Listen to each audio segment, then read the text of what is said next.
When you look back and you think about maybe the different teams that you faced, Liverpool were up there, Arsenal were up there, Chelsea were there for a while, Manchester City is sort of your main rival now. Have you had to tailor your approach to those different challenges from an opposition point of view over the years? When I first came down, of course, as you said, Liverpool were the dominant team. Although my first year here, Everton had won the league. We were a really strong, powerful team. And Liverpool got it back again. And then when George Graham's Arsenal beat them to win the title, and I think they won it again soon after that, we knew where we had to get to, you know, in the sense of the challenge, and to get to be in the top elite of the league. And then winning the 92-93 season just started a roller coaster of success, and the consistency we've created since then has been amazing, really amazing. One thing I found fascinating that you did recently is you talked about how much you think about the team who train very near to here. Well, they're a danger, there's no doubt about that. I've said that. I said it, I don't know, it was a year ago or about a year and a half ago. I made the point, which was for my supporters. Just expect us to be playing in big games all the time now. Whether it's in semi-finals, the FA Cup, the Charity Shields, Challenge for the League, we're going to beat each other in big games now.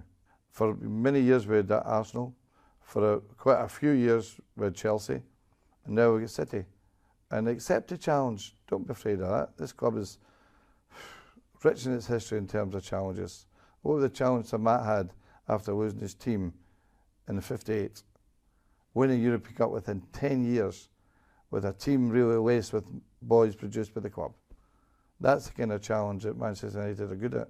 I asked Martin Keown what I should ask you, and he said, ask him about buying the best player he can when they lose a title. He did that to us. He did it when they lost to Manchester City. Is that part of your plan of reaction, as it was with Robin van Persie last summer? There's no plan to that. You can't plan these things. You don't plan to lose a league anyway. We plan to win a league. I never thought we'd have any chance against Robin van Persie. I didn't think Arsenal was Celsius. My discussions with Arsenal were good but long.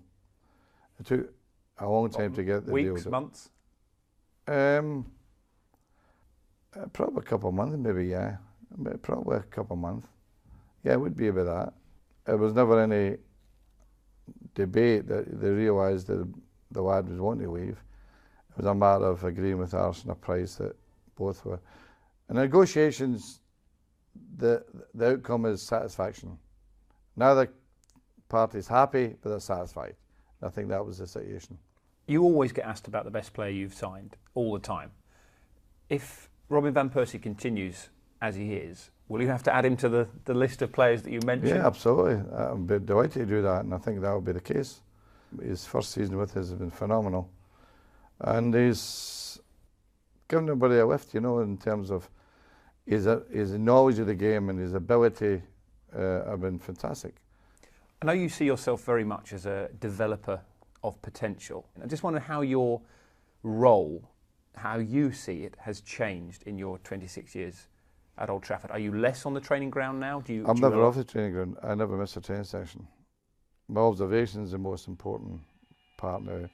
The value of this club is the consistency of staff. If you look at Manchester United as is it today, you can go right down to youth level. There's members of my staff who've been with me for 20 years and more.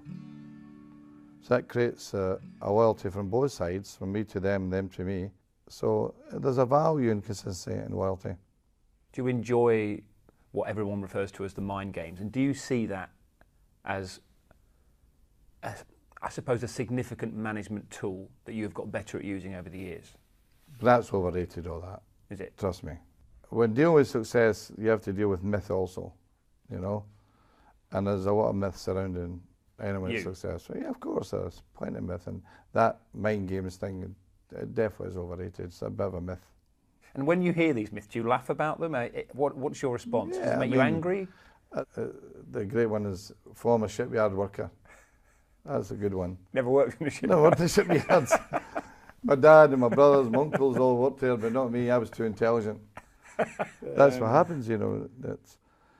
There's a lot of little things like that, but you know, you've got too many more important things to talk about and to worry about in our game, because we're in a competitive environment. And the industry is cutthroat, as you see, every week. And talking to you about myths as well, do you think there are myths surrounding other managers? You've got a fella coming very soon who is probably the myth in world football, Mourinho. Is he really as we see him, or you know him very well? Well, I think Jose probably enjoys it better than I do. He seems like he does. He does, honestly. He's brilliant at it. I think he plays the games too. I think he enjoys that part, you know, and he's got that mischievous part about him, you know, that you're never quite sure of what he's up to, you know. My advice to myself is, I don't go down that road and try to contest that, because he's a clever bugger, you know. And so I let him go on with it. And as long as he keeps bringing a decent bottle of wine, I let him off. He can do what he wants. Exactly. Well, you talk about history. You get up early anyway. When you're playing Real Madrid, is that the sort of thing that gets you up earlier in the morning? You think, come on, this is a challenge. This is a historical football match. Maybe I don't want to get up. Stay in bed. Yeah, exactly. No, but it's going to be a fantastic game. There's no doubt about that. I watch them Real Madrid every week. I watched them Saturday night when they played Granada. I thought Ronaldo scored a great goal again. Only it was for the other team.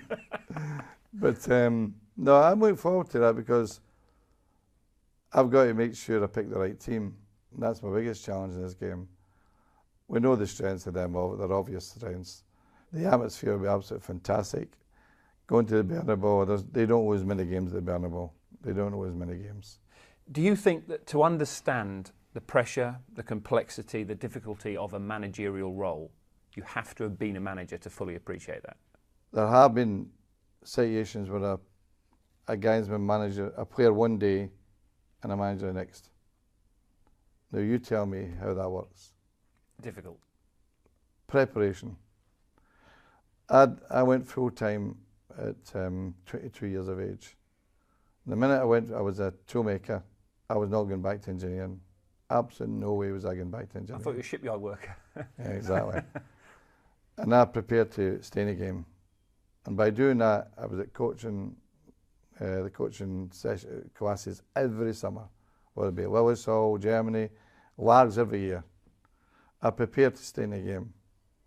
And what I'm saying is, I read all this nonsense about fast-tracking players because they're internationals. Is not doing them any favours whatsoever.